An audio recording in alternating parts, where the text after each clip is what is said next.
श्री स्वामी समर्थ. सुरुवात शेवट तुम्ही असता सुखाला काही अंत नाही. सुरुवात शेवट तुम्ही असता सुखाला काही अंत नाही. तुम्ही आहात ना पाठीशी स्वामी, मग कशाचीही खंत नाही. स्वामी समर्थांच्या सुंदर आणि गोड नामस्मरणानं आजच्या व्हिडिओला सुरुवात झालेली आहे. त्यामुळं निश्चितच आजचा हा तुमचा दिवस स्वामींच्या कृपेने सुंदर आणि छान जाणार आहे. तसे तुमच्या जीवनामध्ये येणारा प्रत्येक क्षण हा नक्कीच स्वामीमय असणार आहे. तसे तुम्हाला मनाला नक्कीच एक आनंददायी ऊर्जा देणारा असणार आहे. स्वामी समर्थांचे हे व्हिडिओ सुंदर विचार नक्कीच तुमच्या मनातील प्रत्येक प्रश्नाला चालना देतील. स्वामी नेहमी आपल्या भक्तांसाठी जे प्रयत्न करत असतात, त्यांच्या सुखासाठी जे करत असतात, ते भक्तच स्वामींचे सांगू शकतात. हा संदेश तुमच्यासमोर येतो हा केवळ योगायोग नसून स्वामींनी तुमच्यासाठी एक बनवलेली एक योजना आहे. या माध्यमातून स्वामी तुम्हाला काहीतरी एक संधी देऊ इच्छितात. त्यामुळं येणाऱ्या प्रत्येक संदेशाचा सन्मान करून आपल्या जीवनामध्ये आचरण करण्याचा प्रयत्न करा. श्री स्वामी समर्थ यांना वंदन करून आपण आजच्या संदेशाकडे वळूया. आता तुम्हाला स्क्रीनवरती 2 बासुरी दिसत आहेत. त्यातील जी पहिली बासुरी आहे ती ज्या भक्तांनी पहिली बासुरी मनात ठेवून इथपर्यंत आलेले आहेत, ज्या भक्तांनी पहिल्या बासुरीवरती आपला विश्वास दाखवला आहे, त्या भक्तांसाठी आता स्वामी काय सांगतात ते आता आपण जाणून घेऊयात. तर त्या भक्तांसाठी स्वामी सांगतात, स्वामी अशा भक्तांसाठी सांगू इच्छितात की अरे तू जास्त विचार करू नकोस.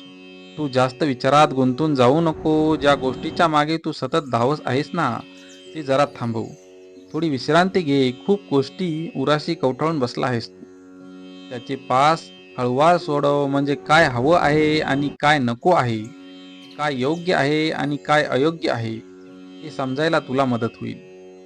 अरे जेवढ्या गोष्टी तू हातात धरून ठेवण्याचा प्रयत्न करशील ना, तितक्याच लवकर त्या तुटतील. मग त्या वस्तू असो किंवा नाती, वेळीच जर सोडल्या नाहीत तर त्या सर्वांचीच होईल माती. म्हणून जे करशील ना ते मनापासून कर, निरपेक्ष भावनेने कर. मगच तुला खरं सुख काय आहे ते अनुभवता येणार आहे. त्याचा भोग तुला घेता येणार आहे. अरे तुला यशस्वी व्हायचं आहे, जीवनामध्ये ठाऊक आहे आम्हाला, आणि तू होणारही आहे असा विश्वास आहे आम्हाला. हे आयुष्य जगत असताना तू अध्यात्माची वाट धर. तू काय करतो, तुला काय करायचं आहे, तू काय करत आहेस, हे सगळं शिकवण्याचं काम अध्यात्म करतं. तुला घडवण्याचं काम अध्यात्म करणार आहे. म्हणूनच तू अध्यात्माची जोड धर आणि आयुष्याची दोर वड. मग बघ तुझे आयुष्य कसं प्रकाशमय होतं ते. अध्यात्म तुला नेहमी चांगलं काय वाईट काय यातला भेद काय असतो ते शिकवते. जगामध्ये सर्वात शक्तिशाली अध्यात्म आहे. योग्य काय अयोग्य काय यातील भेद अध्यात्म तुला दाखवेल. आमच्याशी एकरूप होण्याचा मार्ग तुला दाखवेल आणि तुझे मन नक्कीच स्वामीमय होईल आणि तुझे जीवन सुखी आणि समृद्ध होण्यासाठी तुला मदत होईल.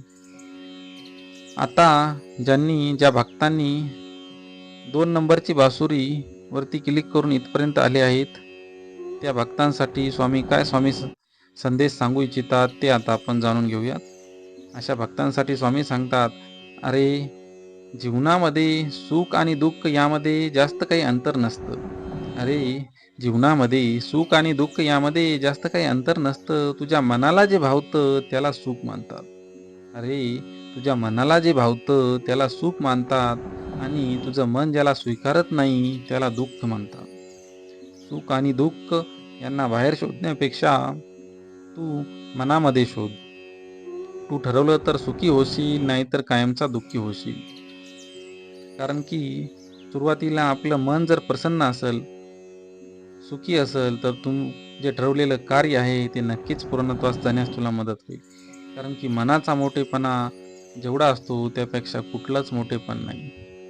ऐकून घ्यावे एवढे हलके दुःख कोणाचेही नसते आणि बोलता यावे एवढी हिंमत ही कोणातच नसते. म्हणून दुःख मनात न ठेवता जगायला शिकावे माणसाने. दुःखाचे गणित फारच अवघड आहे. हेच तर खरं दुखणं आहे. हे दुखणं सोडवायला शिक, तेव्हा कुठे सुख तुला अनुभवता येणार आहे. अरे आयुष्यात तू कधीही निराश होऊ नकोस. जिथे दुःखाची गर्दी जास्त असते तर थोड्याच अंतरावरती सागळ्यावर सुख तुझी वाट पाहत असतं. निर्णय चुकले की आयुष्य चुकते, जीवनात येणाऱ्या संधी गमवाव्या लागतात. म्हणून निर्णय चुकल्याशिवाय आयुष्य जगण्याची मजाच येत नाही. म्हणून निर्णय चुकला तरी चालेल, पण निर्णय घेतला पाहिजे. कारण निर्णय न घेता जर तुम्ही बसून राहिला तर त्याचं दुःख जास्त असतं, ते तुम्ही पचवू शकणार नाही. ते पचवता येणार नाही. म्हणूनच आम्ही तुला सांगतो, निर्णय घ्यायला शिक. आमच्यावर विश्वास ठेवून तू तुझे कर्म चांगले कर, भक्तीचा मार्ग धर. मग बघ तुझ्या जीवनामध्ये कसा एक नवा अध्याय सुरू होतो. ते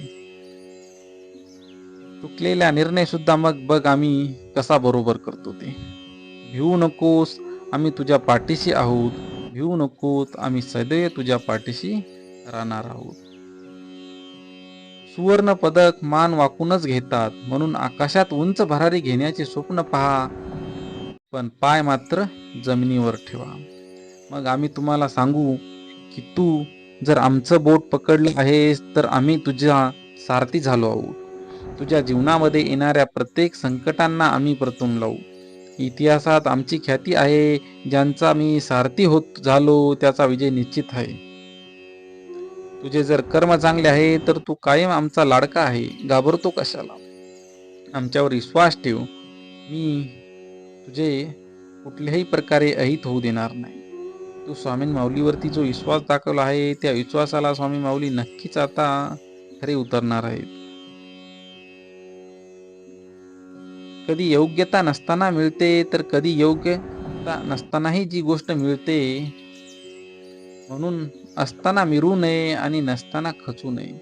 मातीत पडलेली साखर फक्त मुंगीच खाऊ शकते, हत्तीमध्ये ते सामर्थ्य कधीच नसते.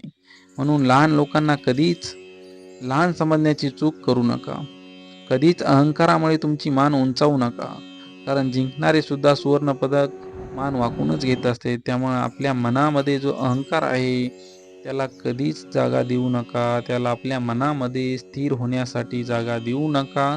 त्याला आपल्या मनातनं नेहमी बाहेर काढण्याचा प्रयत्न करा. आपल्या मनापासून त्याला एक दूर अंतरावरती ठेवा.